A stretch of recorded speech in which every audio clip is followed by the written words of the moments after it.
Welcome to the Pulse Check podcast. We're your hosts. I'm Sarah. And I'm Sammy. Grab your beverage of choice and let's get right into it.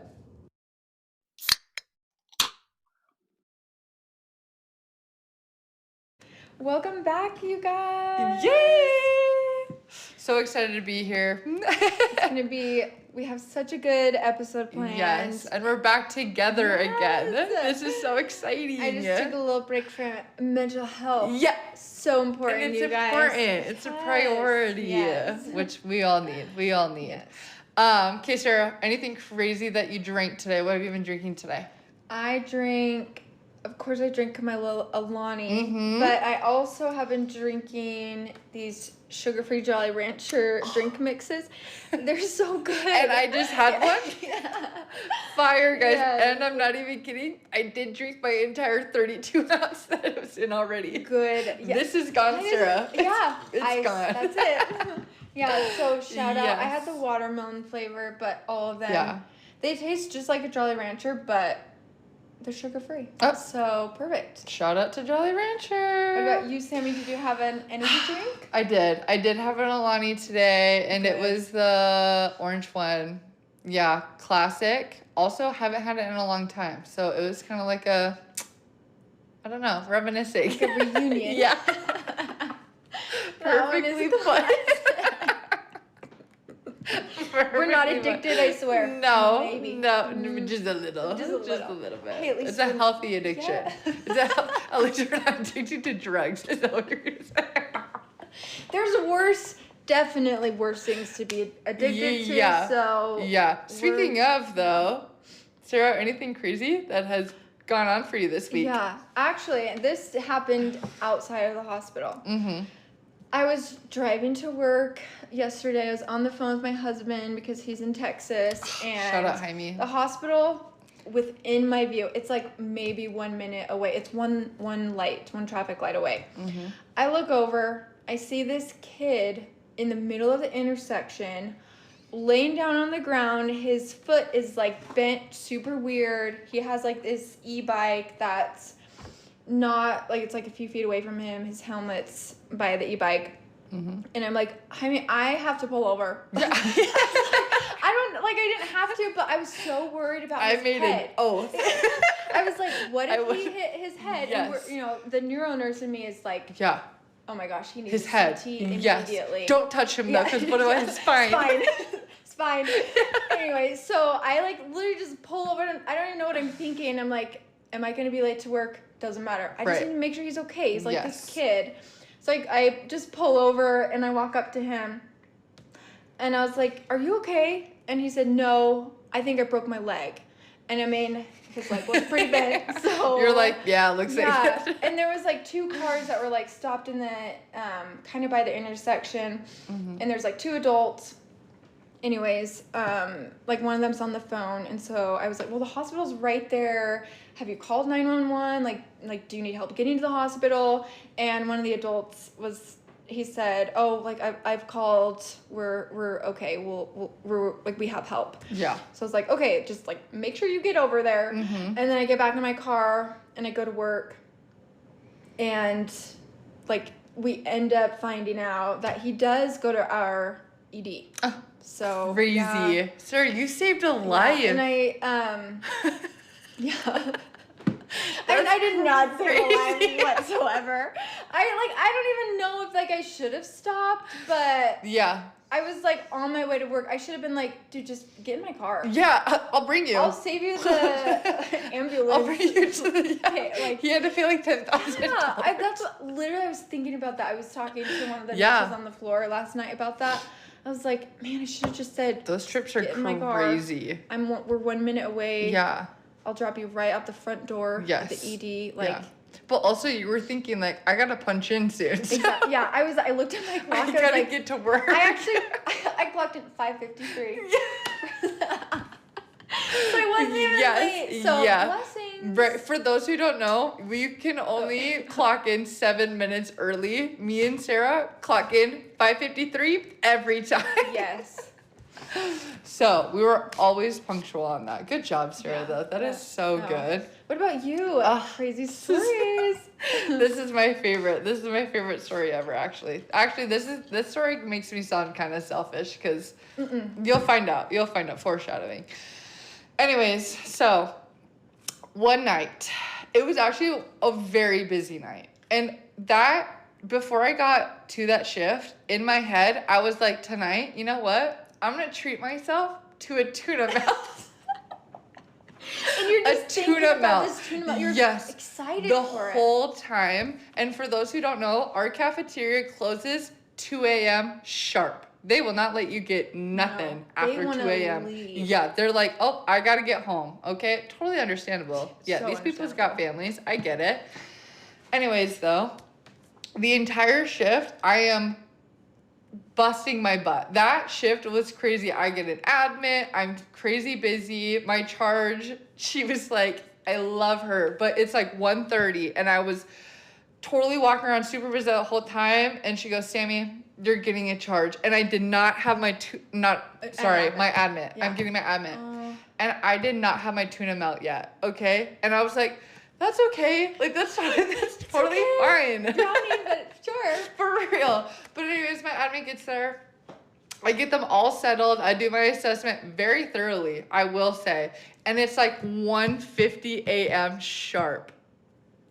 I run down. Well, I don't run down. I take the elevator down.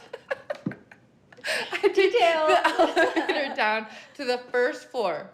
As I am walking to the cafeteria, I am making good time. I am walking, I look up, I smile at this man that is walking past me. I look down, I have my eyes on the prize, cafeteria right in front of me, and he goes, ma'am, can you help me? And I go, ugh. Internally. In my brain, exactly. I don't say that out loud. In my brain, though, I'm like, it's like 1:53. But I know, I look at him, and literally, my gut instinct tells me exactly what he's about to say. He's like, I'm having chest pain, and I'm severely short of breath. And I go, I bet you are.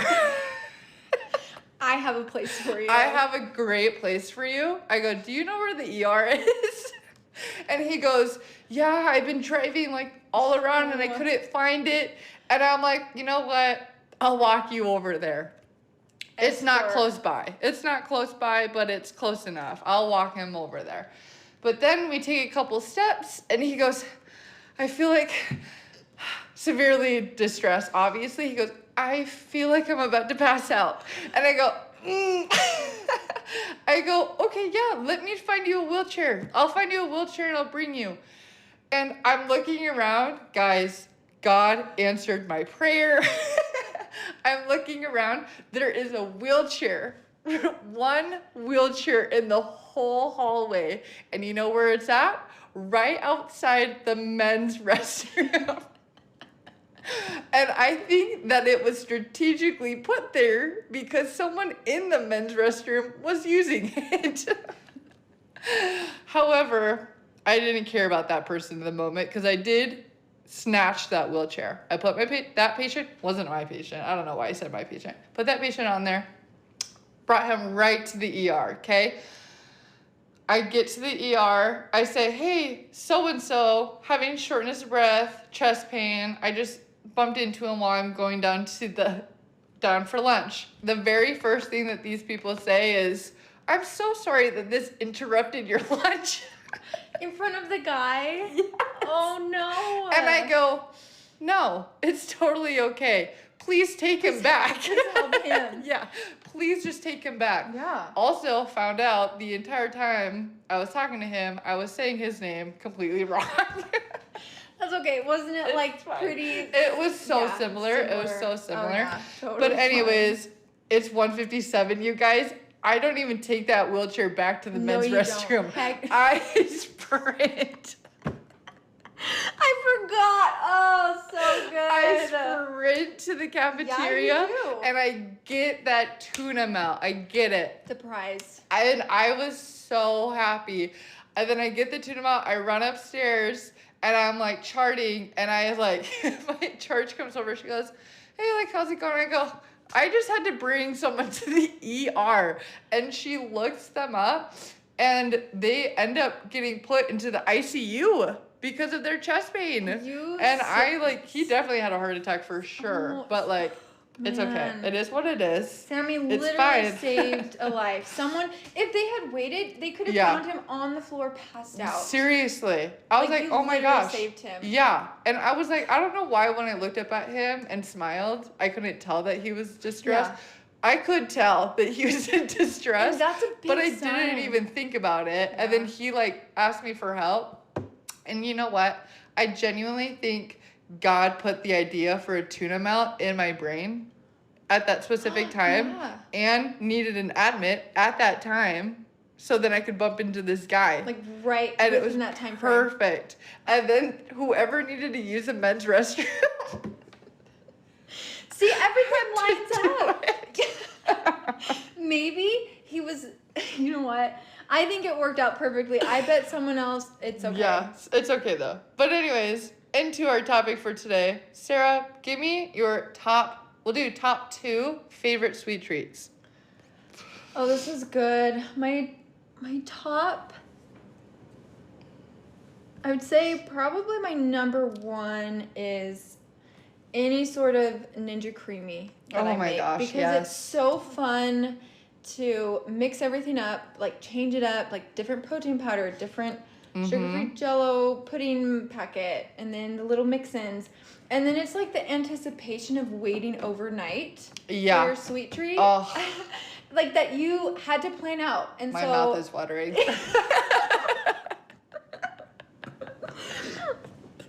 But it's like, so it's something that you prepared, and then you get home from a busy day or whatever, and maybe you forgot about it. Yes. But then you're like, oh my gosh, I have one waiting for me. And it's so right fun there. to like put it in the little mixture, the Ninja Creamy. Mixer-upper. Yeah, mixer-upper. And then push all the buttons, and then add your mix-ins. So that one is probably my favorite. Do you have a favorite flavor? Honestly, I really love vanilla. And then I put like half a banana, and I think the banana makes it so creamy. Yes, so smooth. Yes, so smooth, so creamy. Ninja Creamy. Oh my gosh, perfect, Sarah. So that's my favorite one. Sometimes I'll add walnuts, like crushed that's up good. Walnuts. Yeah, that one because like it kind of tastes like a cold banana bread. Yeah. In ice cream form. That's so good. But yeah. I have to say, like, mine's probably the same. Like, a Ninja Creamy, I say I make a good, like, chocolate peanut butter, like, banana one. So good. That's I use amazing. PB Fit for, like, the peanut butter. And then I just do, like, the Fairlife chocolate milk that they have, like, in that gallon. Yeah. But if I don't have that, then I'll just use, like, the Fairlife 1%, and then I'll put chocolate protein mix in there. Oh, that sounds And then that's also good too. Yeah. And then I'll do the half banana or a full banana, depending on how creamy. And plus me and Keaton my husband usually share it. So then it's good. That's perfect. But then we'll throw in like chocolate chips, like Lily's chocolate chips. Yes. Or like dark chocolate. So good. So good every time. But anyway, so today, guys, we get to talk about glucose. Yay. It's me and Sarah's like probably one of our favorite topics ever. We talk about it quite a bit. You might get annoyed if you've been in a conversation with us. Exactly. We love it. But so I do feel like, and I feel like we both feel like glucose is probably one of the most talked about substances in health and wellness today, but also one of the most misunderstood. Like when I talk about glucose with people that I even like work with, or when I talk about it with my patients, like I'm like, I just don't feel it. Definitely sounds misunderstood. Mm-hmm. So a lot of people blame glucose for like weight gain, diabetes, fatigue, brain fog, inflammation, and even aging, but it's not like glucose itself isn't the bad guy. Like, in fact, you definitely need glucose or else you die. But the issue is like excess glucose, when you too much. But just so you guys are aware, like you need glucose for energy, It's usually the body's preferred source of energy. And just a fun fact, which sometimes I can really tell that I'm low on glucose, is that your brain consumes about 20% of your daily energy of glucose. So when I'm like lower in that sugar range, I can definitely feel like brain fog wise. I'm like saying all the time and like looking off into the distance. Or speaking slowly. Oh my gosh. People, like, when I'm giving report at Yeah. like 6 in the morning, Yeah. I can tell. They're like, you're tired. You need to go Yeah. home. And you're like, no, I just haven't eaten. Let me just get through this. Exactly. Your red blood cells can only use glucose, and then eventually every carb becomes glucose. Sarah, do you want to like talk about that? Yes. So, like, let's just break down what happens when you actually eat carbs. So let's say you have a bowl of oatmeal. Mm-hmm. You eat the bowl of oatmeal, the carbs go into your stomach, and there's enzymes that break down the carbohydrate into glucose molecules. So you have all these molecules, and then the glucose goes into your bloodstream, which causes a rise in your blood sugar. Mm-hmm. Your pancreas, a shout out to the pancreas. We love her. We love her. The pancreas detects this rise in glucose. So, and the pancreas is where insulin is produced. And so beta cells release this insulin. Insulin acts like a little key, and cells open their doors to absorb this glucose. Mm-hmm. And glucose gets burned for ATP production, which is energy. Mm-hmm. And without all this energy, muscles don't contract, the neurons don't fire, organs don't function. So you definitely need glucose. Yeah. You just need it to work properly in the body. Yes. Yeah. So let's go into that insulin that pancreas releases. So a lot of people, misunderstand insulin. I've heard multiple times that people think that insulin is bad. Have you ever heard that? Yes. Yeah, and I've like even heard that on our podcast one time, and I'm like, no, it's not bad. Yeah. It's like a hormone. You need it. Our body is supposed to produce it naturally, right? It's needed, it's essential. Like Sarah said, it moves glucose into the cells. It helps store that glycogen into the cell. It prevents excessive blood sugar elevations, muscle recovery, growth and repair. People with type 1 diabetes will seriously die without insulin because glucose remains trapped in the bloodstream, which makes your red blood cells like literally starve because nothing's entering it and nothing's giving that energy to them. And then there's also like the glucose spikes as well, right? So like rapidly absorbed foods such as soda, juice, candy, that white bread that everyone loves so much, sugary cereals. Oh my gosh. Sarah, what was your favorite cereal when you were little? My favorite cereal, my parents didn't buy cereal a lot, but it was Trix. Yeah. Those are good. That's the good. Little balls that are like flavored. Yeah. Okay, mine's like kind of like that though. Mine's like the Captain Crunch. They had like the berry circles. Oh, wow. But like we were kids who didn't think about sugar back then. Was that the best? It was so yummy. That's all that mattered. Good. It was so good. But again, like those type of foods, those can create rapid elevations. But the problem isn't just that one spike because we need those spikes, right?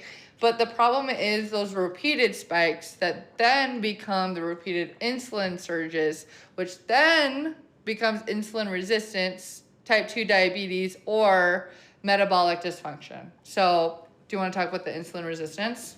Yes. So with insulin resistance, cells stop responding normally to insulin because, like Sammy was saying, this cycle has it keeps going. The repeated spikes, the insulin needing to come into the body to balance out the blood sugar and bring it down. So the pancreas is continually needing to compensate by producing more and more insulin. So it kind of comes down to, like, you know, you have normal insulin, but now you need even more just to bring your blood sugar down. And then with those repeated spikes, like the cycle just keeps continuing, you're going to need even more. So it's almost like just to compare it to something like an addiction, like drugs, like, you know, you try drugs once, you need more and more and more of the drug to get the same high. You get tolerance. Yeah, you get tolerant. But basically, like, breaking it down, if this continues to happen, and you have insulin resistance, then you're more predisposed to prediabetes, which can turn into type 2 diabetes. And risk factors for type 2 diabetes is obesity, visceral fat, sedentary lifestyle, so sitting on your couch a lot, not getting your steps in, not sleeping well, chronically stressed. Stress is actually one of, like, the biggest, it's like, if you have high stress, your blood sugar spikes. Yes. So chronic stress can really lead to insulin resistance. And then it's also genetic. So if both of your parents are pre-diabetic, you really have to watch yourself. And then some symptoms to look for is cravings. So some people will just crave a whole bunch of carbs. Their brain isn't clear, they'll have brain fog. And then a lot of weight gain in the abdominal area. Right, which is, like, the most dangerous. Like, that visceral fat and, like, the abdominal weight gain, like, that's pretty dangerous. Yes. And then, Sammy, do you want to talk about hyperglycemia? Oh, yes. Yeah. With the insulin resistance, though, like, your pancreas is pretty much just getting burnt out. Like, you're just burning it out. It's getting tired. It doesn't want to make insulin anymore. So with, like, type 2 diabetes, there's a lot of things that you can do to, like, help improve that glucose control. One of our most favorite things that me and Sarah love so much that we did today even is strength training. It's, like, one of the most powerful glucose controlled tools that you can have. Skeletal muscle is one of the largest storage sites for the glucose in the body. More muscle equals, like, more room for that glucose to be stored, which is amazing, and not circulating in the bloodstream, because that's where it gets most dangerous. It also can increase your insulin sensitivity, meaning less insulin is needed to manage your blood sugar.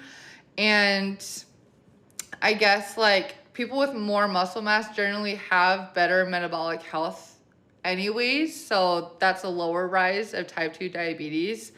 I just want you guys to think, like, muscle isn't just, like, something that makes you look stronger. It's one of the most metabolically protective organs in your body. And I think that's probably, like, a dead horse that me and Sarah, like, always stress on and beat, but, like, it's so important. Sarah, is there anything else that you do to help with that? Yeah, strength training.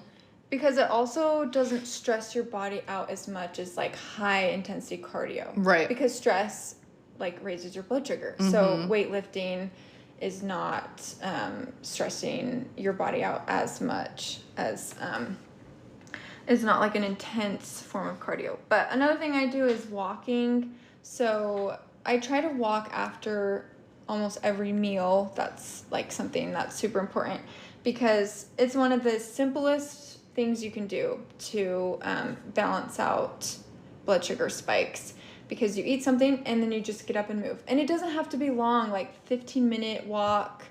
And there's so many benefits to walking, especially with your family or your spouse. Like, it builds relationships, it releases endorphins, it balances your blood sugar. So I love to walk after my meals.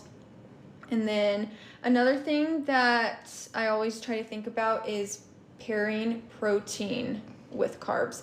And you can think of it as, like, putting clothes on your carbs. Like, never eat naked carbs. And so just, like, I live by that. If I'm going to eat carbs, I'm like, okay, what's something with protein that I can eat? Because protein slows the absorption of sugar. And so if you do have a sugar spike, it should be less. And so it just is supposed to balance it out. Mm-hmm. So those are two things that I try to live by. Right. Yes. And I do feel like back to stress too, like the cortisol levels, like cortisol tells the liver to release stored glucose into the bloodstream. So when that happens, obviously, when you have a lot of glucose in the bloodstream, you're going to feel a lot more inflamed. You're going to feel gross, groggy. And the body responds to modern stress the same way it would respond to like a physical threat. So you're always going to be in like, what is it called? Like fight or flight? Yeah. Yeah. Like I think it's like activating your sympathetic nervous system. So you're always just in a stress state. And I think cortisol especially is also talked about nowadays of like, that's why you're inflamed all the time. But a lot of the time it's what you're eating and the excess of what you're eating. Like stress, yes, I get that for sure. But like stress management is also a huge metabolic health tool in that way too. Mm-hmm. But I think like also back to sleep, and also with Sarah said with dressing your carbs, also adding in fiber because that slows digestion and the carb absorption, and then also it reduces the rapid blood sugar spikes. So examples of that could be like vegetables, berries, beans, chia seeds. I do love me a good chia seed pudding. That's always so good. But it kind of just, fiber is a great tool because it'll bind with your sugar and it'll slow it down at the speed that it enters your bloodstream, which is wonderful. But with sleep and blood sugar, a night, which I can totally tell when I have like a bad night of sleep, like I definitely feel more inflamed. But one night of poor sleep can increase insulin sensitivity by 20 to 30%. So it can increase your cortisol, your stress hormones, which can obviously then lead to like weight gain, increased cravings, increased risk of diabetes. Like Sarah and I have already talked about how sleep is important. So you guys should definitely go listen to that episode because it's so good. But it's just so important. So just make sure you're prioritizing sleep, managing your stress, staying active, walking, building muscle. Again, eating your protein. It's something that me and Sarah always talk about, but we'll obviously continue to talk about. But now we like for sure want to talk to you guys about like what me and Sarah see all the time, especially with hyperglycemia. Sarah, yes. You want to talk about that? Yeah, so from like the nursing perspective of hyperglycemia, which is high blood sugar, just understanding what that really is, it's not just a blood sugar disease, it's a blood vessel disease. So chronic hyperglycemia damages blood vessels throughout your whole body. And a lot of complications don't happen from like one high blood sugar, chronic, so over a long period of time, and after years of uncontrolled glucose. Right. So the real danger of hyperglycemia isn't what's happening today, it's what will happen over the next 10 to 20 years. And they call it the like silent killer, because you can be eating a certain way and you're not like, yeah, you're gaining weight, maybe you don't feel amazing, but you're not like dying, like it's just silent. So over time it is killing you from the inside, but you don't look like you're going to die tomorrow, if that makes sense. But it's something that if you don't take action, it has massive consequences. Right. So let's just break down normal blood sugar values. So a normal fasting glucose is 70 to 99. Pre-diabetic range, so if you do have pre-diabetes, your fasting blood sugar will be a little bit higher, 100 to 125. And diabetes is typically over 126. And a lot of people ask how diabetes is diagnosed, and it's through a blood test. That hemoglobin A1C measures your average blood sugars over a 3-month period. So And they've, like, you can go get a blood test and then you'll have to get diagnosed. But a normal hemoglobin A1C is below 5.7. And then the pre-diabetic range is 5.7 to 6.4. And anything above that is diagnosed as type 2 diabetes. Mm-hmm. And it's great to check your blood sugars. Like, you can check it at home, but the thing about checking your blood sugar once is it just tells you what your sugar is doing in the moment. So maybe you ate 2 crumble cookies. Yeah, your sugar is going to be sky high. Yeah, but yes, it's going to come down. And so an A1C is so important to check because it just gives you the entire picture of 3 months. And so you'll get that number for a 3-month period, and then you'll have a much better understanding of how you're doing. Yeah, totally. I do think, like, it would be good for us to also break down, like, kind of what we see in patients that come into us and have that chronic hyperglycemia, such as, like, type 2 diabetes and, like, the normal things that we do see with them. So what high blood sugar does, especially over, like, a longer period of time, is it damages that endothelial lining of the blood vessels. So it causes chronic inflammation, oxidative stress, like we just talked about, leads to glycation, which is glucose attaching to proteins. It can even accelerate plaque formation, and then also reduces the blood flow to organs and tissues, which is a lot of the time what we see. So, like, such an example for that is nerves. I feel like for myself, especially like on our floor, we see diabetic neuropathy all the time. So high glucose damages the blood supply to nerves, which symptoms of that, which can be burning, tingling, numbness, pins and needles, a little electric shock sensations. Like, a lot of the time I'll ask my patients any numbness or tingling, and they're like, yeah, like just at my feet or up to my knees. And it's because they have that type 2 diabetes that has caused that blood supply to their nerves just disappear. Okay. Yeah. They're like, I'll like be touching their feet and they'll be like, I don't even feel that. And I'm like, how the heck? That would be crazy. That's just crazy to me. But like I said, it most commonly affects the feet and legs. They kind of just lose that protective sensation. So something that's really scary that we do see with diabetic neuropathy is the cuts and the blisters and the pressure injuries that they don't catch, especially on their feet. So when we tell patients, like when they get that diabetes and they lose that feeling, they need to be checking their feet constantly and consistently, because again, they just like don't feel it, they don't see it, and then it can turn into such a bigger deal, such as having to get a amputation or osteomyelitis, ulcer, infection, a wound. But usually, like many amputations that we see, they start with a blister from something that a patient has never even felt, right? So like a wound, and then they didn't see it. Oh, now your toe's gone. So that's a bummer.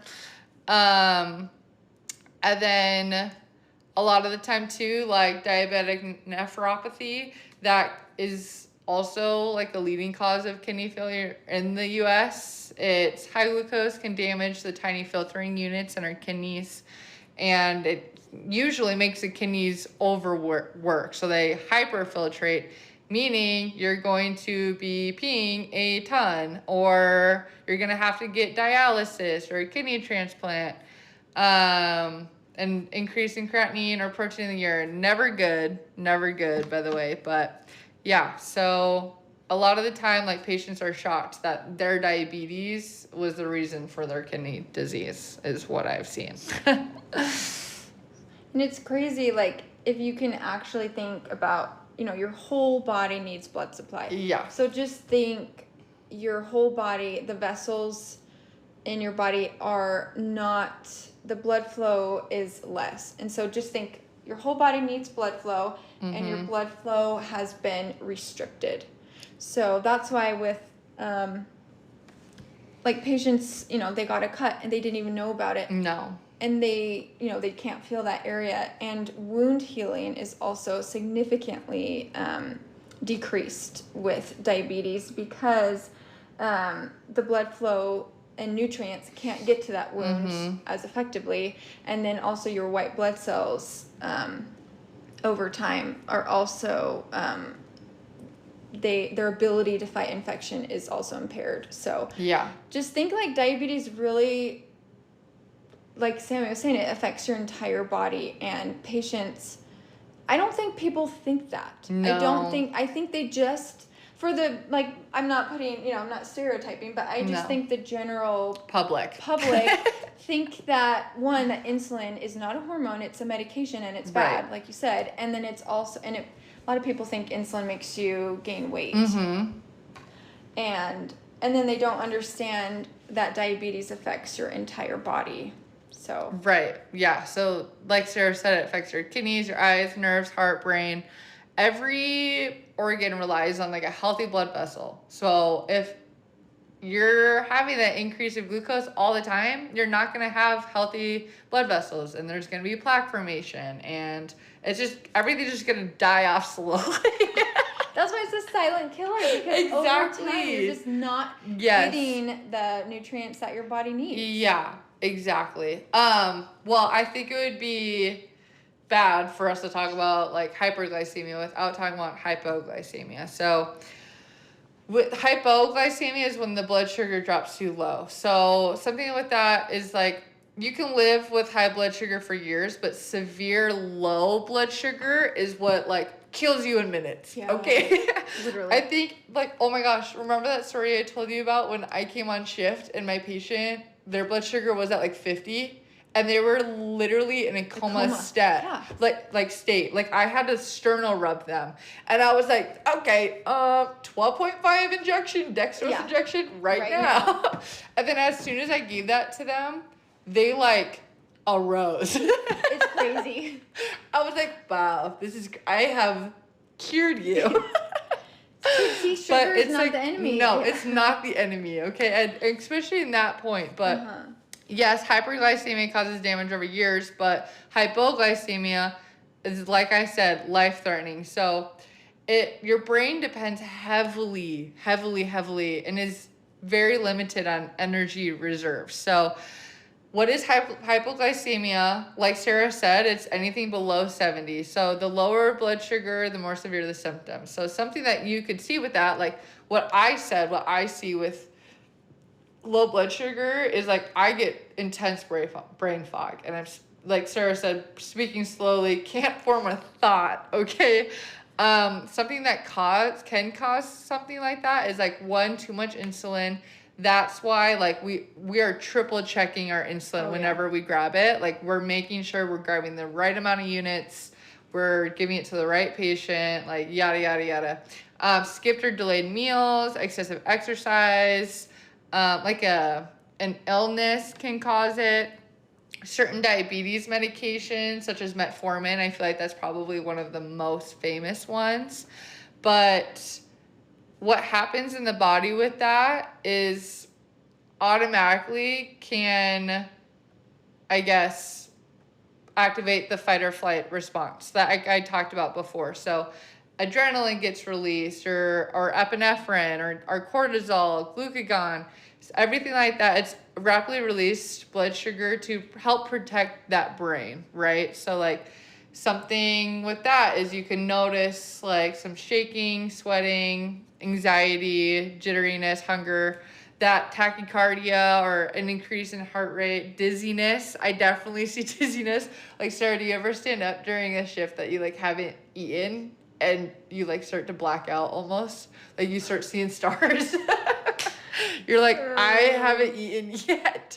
This is like definitely happening. But yeah, so you can start feeling confused or that slurred speech, blurred vision. I do feel like with that severe hypoglycemia, you can get that loss of consciousness like I talked about with the coma or seizures. And even with super severe, you'll die. So if you don't have that sugar, it's going to be like super important that you get something in your system.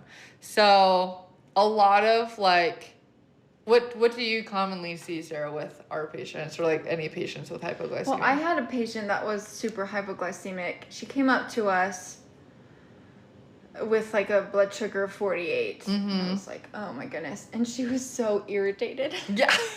And I told her that. Yes. She didn't want to drink the orange juice. She didn't want to drink her strawberry ice cream that I went all the way down to the cafeteria to get. Yeah. Because I'm trying to be a good nurse. Yes.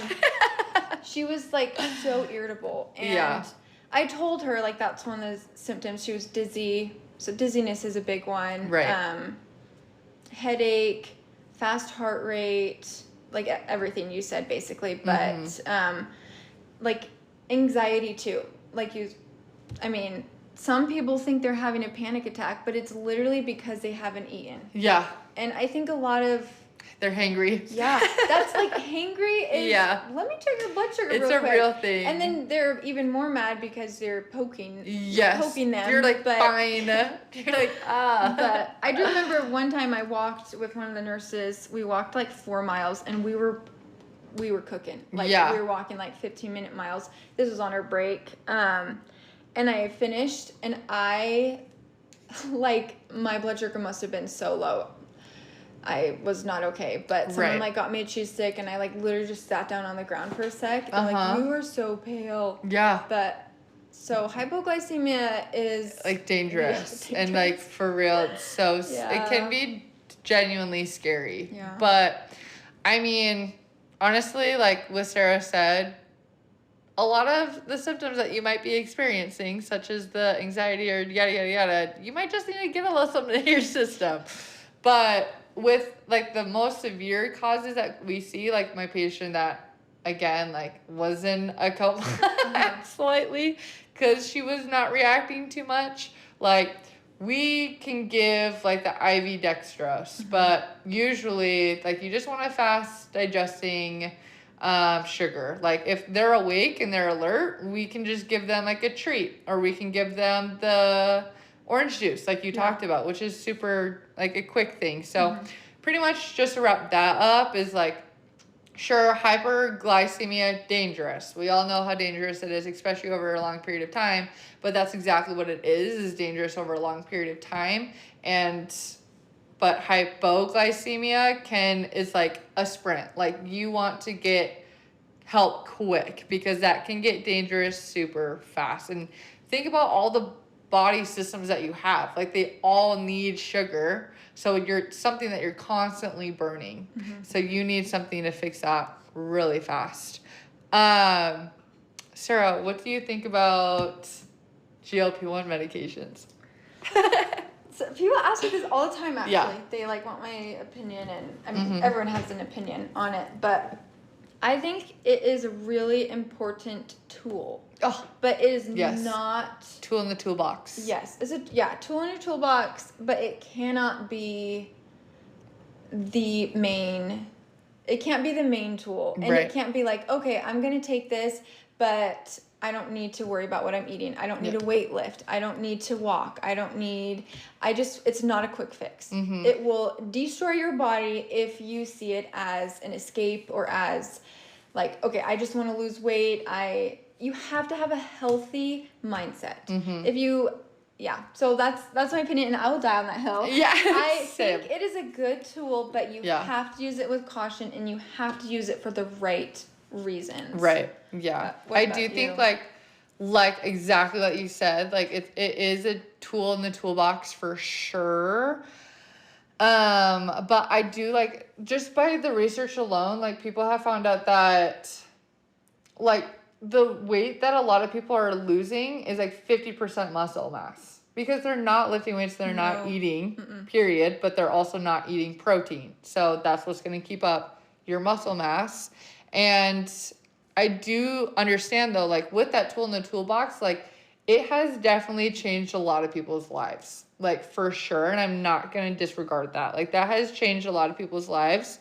However, you do need to learn and have a good base on what you need to do with weightlifting and your nutrition and all these other things, because as soon as you get off of it, you're just going to gain that all right back, and it's not going to work for you anymore. So as long as you have like a good base, I think that's great. But like I said, tool in the toolbox. Not everyone needs it. If you're just trying to lose 10 pounds, maybe just look at what you're doing activity and diet wise. Okay. I think that's great.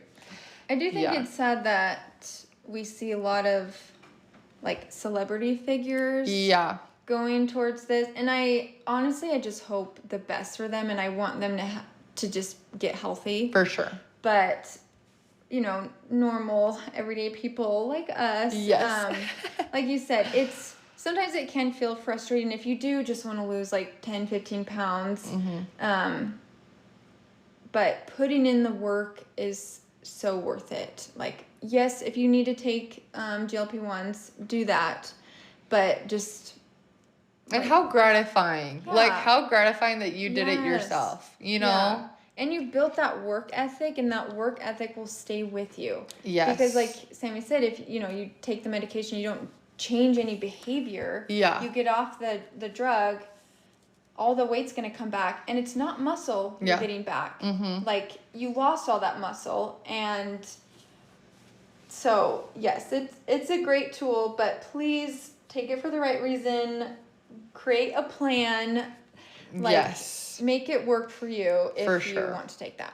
Yeah. And then I do like, what do you think about like personalized nutrition? Because I do feel like that's something that a lot of people talk about nowadays. Like, oh my gosh, macro habits, perfect at this, because like not everyone will do well or like feel their best on a certain amount of carbs or a certain amount of protein or a certain amount of fat. So like doing what's like best for you. Like, I know a lot of people are like strict carnivore or strict like keto or whatever. I do feel like learning what's best for you is the best thing. Sarah, what's best for you? What have you found? I found over the last couple of years of like really diving into all this research, I feel the best on lower carb diets, but I still eat carbs. But the carb sources that I use they usually have fiber with them, like berries. I love berries. Love good. Veggies, chia seeds. I feel best on high protein, whole foods, like the whole foods diet. I'm a huge fan of. Yeah.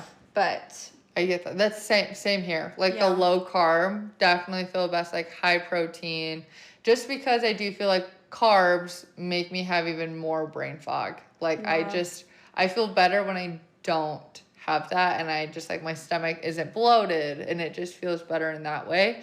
What we're gonna wrap up with though is what we just started on today. Is the CGMs, aka continuous glucose monitors. Sarah put me on this. Sarah, talk about it. I'm so excited. Okay, so I found this months ago. My older sister was the one who talked to me about it. And basically originally it was for like diabetic patients, but now it's becoming more and more popular among people that are interested in their health and wellness and taking control of their, like Sammy said, like personal fitness plan. So basically it is a little device that you just put on the back of your upper arm, and it continually tracks your blood sugars. So, I mean, and you can get any little device. The one that we have is good for 2 weeks, but it lets you know what your sugar is doing constantly, 24/7. And it really helps you know what's best for you. It identifies your personal triggers, your personal, like what spikes your blood sugar, what lowers your blood sugar. It helps you know how much sleep impacts your blood sugars, how much stress, because everybody is so different. And I love what Sammy said. There is not one diet for everybody. Everybody has to figure out what works best for them. And one thing that I love about it is it's helped me be more aware of what I'm putting into my body and how I feel. And it's helped me create better habits. It helps me healthily track what I'm eating. I'm not like hyper-focused, restricting, like it's not toxic. It's healthy. It's helping me understand how to take care of my body better. And it's so gratifying because we only have one body. And we're here to take care of it and to feel the best and to be 75 years old and get to run around with your grandkids. Oh, you know what I mean? A dream. Yeah. So, I mean, well, that's like, you know, years and years from now. But that's why I love continuous glucose monitors. I think this is my 3rd or 4th time putting one on. But it basically just helps me understand how my body reacts to what I'm eating. Yeah, and I can't wait to find out what it does. Well, I'll keep you guys updated, obviously. Stay tuned for the next week on this podcast. But thank you guys so much for listening. Talk to you next week.